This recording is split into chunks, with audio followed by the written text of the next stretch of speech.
स्वागत है दोस्तों। आज 12 अप्रैल 2023 बुधवार का दिन हो गया है। आज के मुख्य समाचार, बड़ी खबरें, देश और दुनिया का ताजा अपडेट लेकर हाजिर हो चुके हैं। देश के अलग अलग राज्यों की ओर से, सरकारों की ओर से महत्वपूर्ण अपडेट आ चुका है। नए नियम, बड़ी घोषणा और बड़ा ऐलान की डिटेल जानकारियां लेंगे। वीडियो को आप पूरा ध्यान से आखिर तक जरूर देखते रहिएगा। हमारी टीम की मेहनत और मोटिवेशन के लिए प्लीज इस वीडियो को आप लाइक जरूर करिएगा। अपने दोस्तों और मित्रों के साथ फेसबुक और व्हाट्सएप पर भी इस वीडियो को आप ज्यादा से ज्यादा शेयर कर दीजिएगा। तो आइए दोस्तों, बिना टाइम विलंब के शुरुआत करते हैं आज की पहली बड़ी खबर। पहले लिथियम और अब आरई का भंडार। 2 महीने के भीतर भारत के लिए 2 गुड न्यूज आई है। यानी फरवरी के महीने में जम्मू कश्मीर में लिथियम के भंडार का पता चला था और अब देश के दक्षिणी राज्य आंध्र प्रदेश में 15 दुर्लभ तत्व रेयर अर्थ एलिमेंट्स यानी आरई का पता चला है। और भारत के लिहाज से ये काफी महत्वपूर्ण खबर है। भारत चीन से 80% लिथियम खरीदता और आरई पर भी चीन का एकाधिकार है और ऐसे में भारत के लिए बड़ी खुशखबरी है। वह दोस्तों, देश को आज 14वीं वंदे भारत ट्रेन की सौगात मिलने वाली है।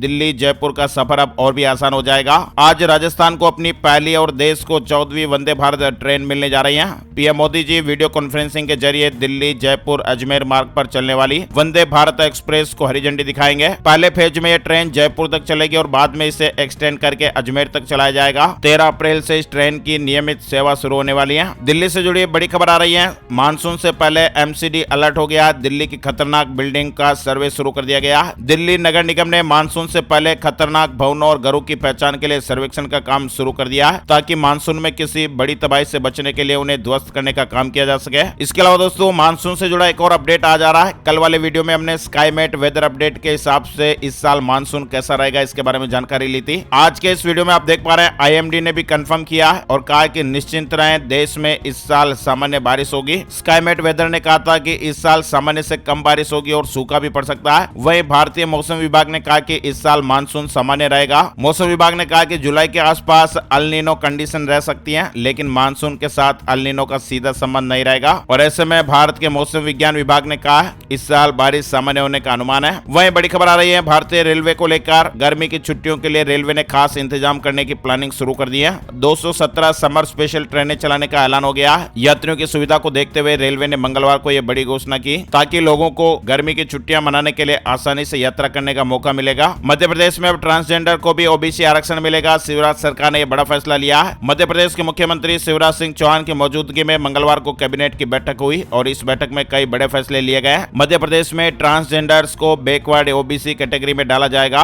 और इस बैठक में ट्रांसजेंडर्स को आरक्षण दिए जाने की बात कही गई है। इसके साथ ही बैठक में यह भी निर्णय लिया गया कि मध्य प्रदेश में मोटे अनाज यानी मिलेट्स को बढ़ावा दिया जाएगा। स्कूल और सरकारी छात्रावास की कैंटीन में मोटे अनाज से बना खाना दिया जाएगा। मिड डे मील में हफ्ते में एक दिन बच्चों को मोटे अनाज से बनी खिचड़ी भी खिलाई जाएगी। वहीं केंद्र सरकार ने सरकारी कर्मचारियों को झटका दिया। जीपीएफ पर ब्याज नहीं बढ़ाया गया। मंत्रालय ने 2023 की अप्रैल जून तिमाही के लिए जीपीएफ और इसी तरह की दूसरे फंड के लिए ब्याज दर में कोई बदलाव नहीं किया। मनीष कश्यप के मामले में तमिलनाडु और बिहार सरकार को नोटिस जारी हुआ है। उच्चतम न्यायालय यानी सुप्रीम कोर्ट ने मंगलवार को यूट्यूबर मनीष कश्यप की याचिका पर तमिलनाडु और बिहार से जवाब मांगा है, जिसे दक्षिणी राज्य में प्रवासी कामगारों पर कथित हमले के फर्जी वीडियो पोस्ट करने के आरोप में गिरफ्तार किया गया था। मामले में अगली सुनवाई 21 अप्रैल को होगी। सुप्रीम कोर्ट से जुड़ा बड़ा अपडेट आ रहा है। सेवानिवृत्ति से एक दिन पहले भी सरकारी कर्मचारी वेतन वृद्धि के हकदार हैं। सुप्रीम कोर्ट ने मंगलवार को कहा कि सरकारी कर्मचारी सालाना वेतन वृद्धि के हकदार हैं, भले ही वे यह वित्तीय लाभ लेने के अगले ही दिन सेवानिवृत्त क्यों न हो रहे हो। राजस्थान से जुड़ी बड़ी खबर आ रही है। 15 अप्रैल को गृह मंत्री अमित शाह का भरतपुर दौरा। पार्टी ने तैयारियों का जायजा लिया है। राजस्थान में विधानसभा का चुनाव इसी वर्ष 2023 में होने सभी राजनीतिक पार्टियों ने अपने अपने स्तर से तैयारी शुरू कर दी है।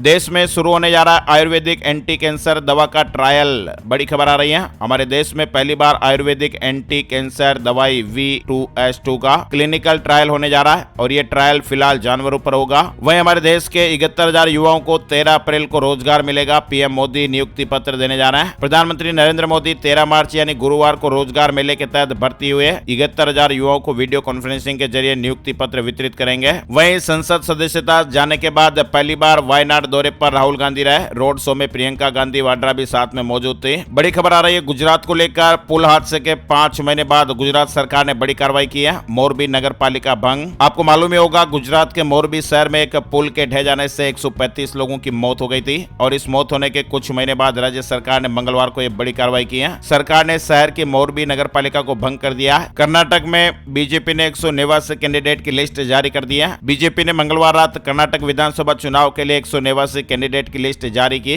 इसमें सिर्फ 8 महिलाएं हैं। सीएम बसवराज बोम्मई सिग गांव से चुनाव लड़ेंगे और इस लिस्ट में 52 नए नाम भी शामिल हैं। खेल प्रेमियों से जुड़ा बड़ा अपडेट आ रहा है। क्रिकेट को लेकर दिल्ली की लगातार चौथी हार हो गई। मुंबई ने रोमांचक मैच में 6 विकेट से हरा दिया। आखिरी गेंद पर मैच गंवा दिया, यानी मुंबई को जीत के लिए आखिरी ओवर में 2 रन चाहिए थे। आईपीएल 2023 के 16वें मैच में मुंबई इंडियंस ने दिल्ली कैपिटल्स को 6 विकेट से हराकर टूर्नामेंट में अपनी पहली जीत हासिल कर ली है। बड़ी राहत की खबर आ रही है हरियाणा को लेकर। 2 एकड़ से कम क्षेत्र वाली अवैध कॉलोनियां भी अब वैध हो सकेंगी। सरकार ने आवेदन की तारीख भी बढ़ा दी है। अवैध कॉलोनियों के निवासियों को राहत देते हुए सरकार ने खाली प्लॉटों पर विकास शुल्क 10 से घटाकर 8% कर दिया है। साथ ही बने हुए मकानों पर विकास शुल्क 5% रहेगा।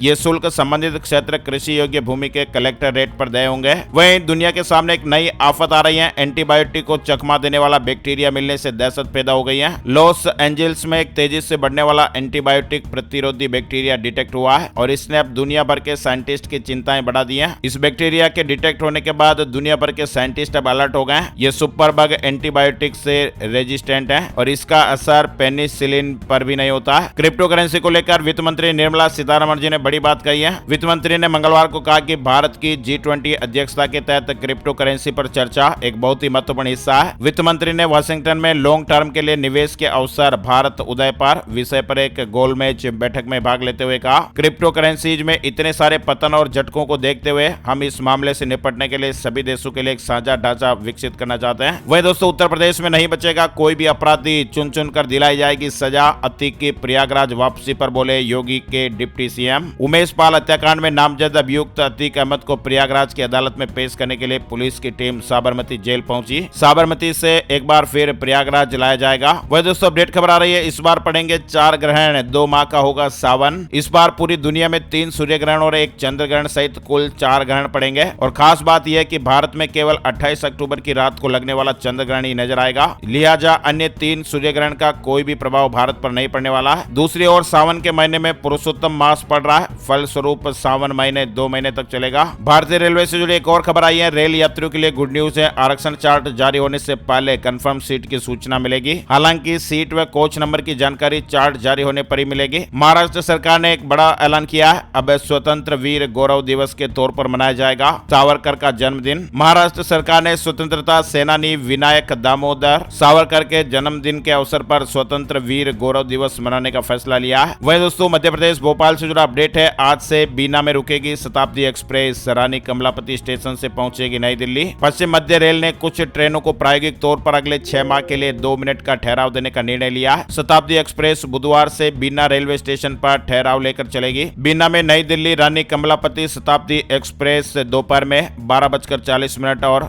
रानी कमलापति नई दिल्ली शताब्दी एक्सप्रेस शाम 5 बजे ठहराव लेगी। चैट जीपीटी जैसे एआई टूल के लिए यूएस जल्द ही नए नियम ला सकता है। प्राइवेसी को लेकर मांग उठ रही है। वहीं उत्तर प्रदेश में रोडवेज बसों का किराया बढ़ गया है, यानी यूपी रोडवेज के बसों से यात्रा करने वालों के लिए बस में सफर करना और महंगा हो गया है। बसों का किराया बढ़ गया है। बिहार में 20 अप्रैल से गेहूं की खरीद शुरू होगी। सरकार के सामने टारगेट पूरा करने की चुनौतियां। बिहार में गेहूं खरीद 20 अप्रैल से शुरू होने जा रही है। उससे पहले ही व्यापारी ज्यादा बाजार भाव देकर गेहूं खरीदने लगे हैं। खेत से ही व्यापारी गेहूं ले जा रहे हैं। भुगतान भी नकद में कर रहे हैं और ऐसे में इस बार भी गेहूं खरीद का लक्ष्य पूरा होना मुश्किल दिख रहा है। इस बार सरकार ने 10 लाख मीट्रिक टन गेहूं खरीद का लक्ष्य तय किया है। एमएसपी का जो भाव है वो 2115 रुपए प्रति क्विंटल तय हुआ है। वहीं यूजी और पीजी पाठ्यक्रमों में एडमिशन के लिए 2 अलग अलग पोर्टल शुरू करेगा दिल्ली विश्वविद्यालय। विद्यार्थियों को सुविधा मिलेगी। वहीं मध्य प्रदेश से जुड़ी खबर आ रही है। ओलावृष्टि से गेहूं की फसल बर्बाद हुई है। 80% तक खराब गेहूं खरीदेगी सरकार। यानी मार्च में हुई 2 दौर की बारिश और ओलावृष्टि के कारण मध्य प्रदेश में किसानों का 10 लाख टन से ज्यादा गेहूं चमक विहीन हो गया है और यह आंकड़ा और भी बढ़ सकता है क्योंकि खरीद केंद्रों पर अभी गेहूं पहुंचने शुरू हो गए और इसी को देखते हुए राज्य सरकार ने आदेश निकाला है। 10% तक चमक हो चुके गेहूं को समर्थन मूल्य 21-25 रुपए प्रति क्विंटल पर खरीदा जाएगा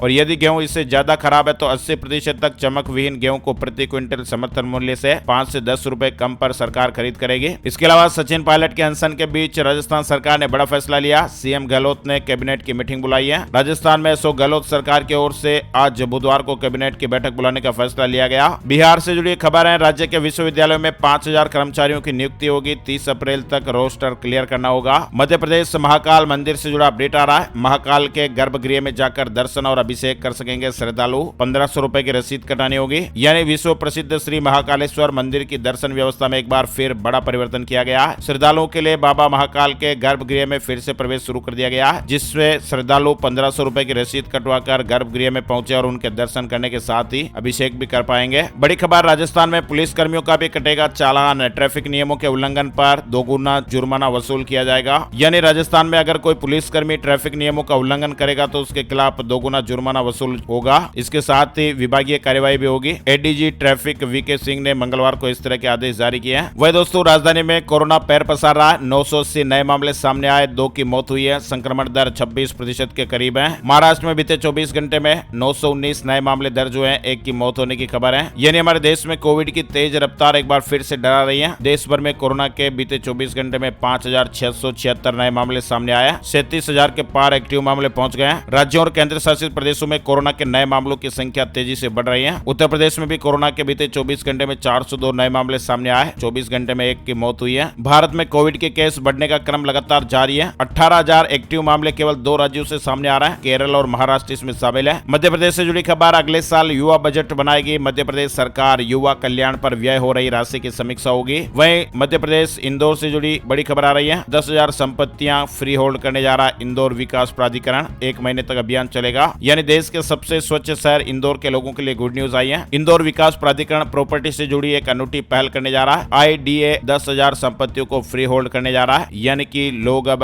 अपनी संपत्ति के मालिक हो जाएंगे। जनता को ज्यादा से ज्यादा सुविधाएं देने के लिए 1 महीने तक अभियान चलाया जा रहा है। उत्तराखंड से जुड़ा अपडेट आ रहा है। 15,000 पुलिस कर्मियों के एरियर भुगतान की तीसरी किस्त पर रोक सुप्रीम कोर्ट ने आदेश दिया है। वहीं हिमाचल प्रदेश के कई भागों में मौसम को लेकर अपडेट आ रहा है। 14 अप्रैल तक पूरे प्रदेश में मौसम साफ रहने का पूर्वानुमान जताया गया है। वहीं एक बार फिर पश्चिमी विक्षोभ की सक्रियता से 15 अप्रैल से प्रदेश के कई भागों में मौसम फिर से बिगड़ सकता है और 15 अप्रैल से मध्य और उच्च पर्वतीय कुछ स्थानों पर बारिश और बर्फबारी की संभावना है। 16 और 17 अप्रैल को भी इन क्षेत्रों में मौसम खराब रह सकता है। हरियाणा से जुड़ा अपडेट आ रहा है। महाराजा अजमेर की जयंती पर रहेगा सरकारी अवकाश। मुख्यमंत्री जी ने प्रतिमा का अनावरण किया। 20 दिन बाद सारस से मिलकर रो पड़ा आरिफ। परिंदा भी बाड़े से निकलने को हुआ बेताब, लेकिन सब तरफ जाल बंधा था। आपको मालूम ही होगा आरिफ कौन है। सोशल मीडिया पर आप लगातार वीडियो देख रहे होंगे और आपने देख भी लिए होंगे। कानपुर के चिड़ियाघर में 20 दिन बाद मंगलवार को आरिफ और सारस की एक बार फिर से मुलाकात हुई। सारस ने जैसे ही अपने दोस्त को देखा, वो चिल्लाते हुए खुशी से अपने बाड़े में उछल कूद करने लगा। आरिफ ने सारस को उड़ने के लिए कहा तो वह बाड़े के अंदर ही उड़ने लगा। सारस अपनी गर्दन को हिलाते हुए और चोंच निकालते हुए अपने पंख भी फड़फड़ाने लगा। ये सब देखकर आरिफ की आंखों में एक बार फिर आंसू आ गए। आरिफ और सारस की मुलाकात का ये 2 मिनट 15 सेकंड का वीडियो एक बार फिर से वायरल भी हो रहा है। साथ ही अपडेट खबर आ रही है। हरियाणा कर्मचारी चयन आयोग ने TGT भर्ती एग्जाम के शेड्यूल में बदलाव किया है। अपडेट आप देख सकते हैं। वहीं हरियाणा में भी गेहूं खरीद में राहत दी जा रही है। चमक में कमी, सिकुड़े टूटे गेहूं में भी छूट मिलेगी। 80% तक खराब वाली फसल खरीदी जाएगी। वहीं सूरत को लेकर एक बड़ी खबर आ रही है। साड़ी में वॉकथॉन। सूरत की सड़कों पर 15 राज्यों की 15,000 से ज्यादा महिलाएं उतरी। हेल्दी रहने का संकल्प लिया है। गुजरात की डायमंड और टेक्सटाइल सिटी सूरत में G20 के तहत रविवार को साड़ी वॉकथॉन का आयोजन किया गया। फिट रहने और महिला सशक्तिकरण के बारे में जागरूकता बढ़ाने को लेकर साड़ियों में 15,000 से अधिक महिलाओं ने साड़ी वॉकथॉन में भाग लिया है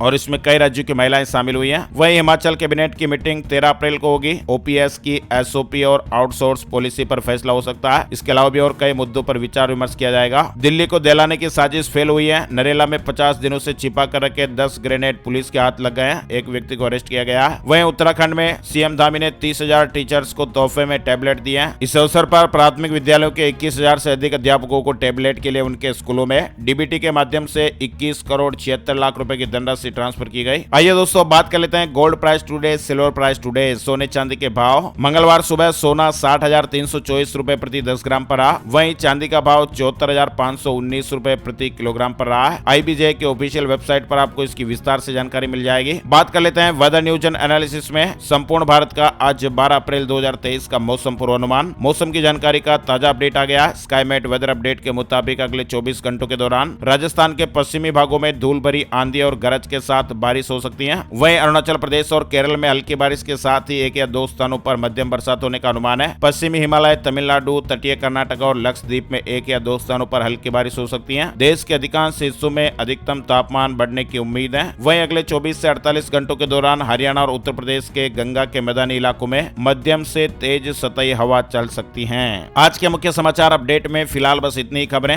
अगर आपको हमारा यह प्रयास अच्छा लगा तो प्लीज वीडियो को लाइक जरूर करिएगा। अपने दोस्तों और मित्रों के साथ फेसबुक और व्हाट्सएप पर भी ज्यादा से ज्यादा शेयर कर दीजिएगा। Thank you, take care, good bye, जय हिंद, जय भारत, वंदे मातरम।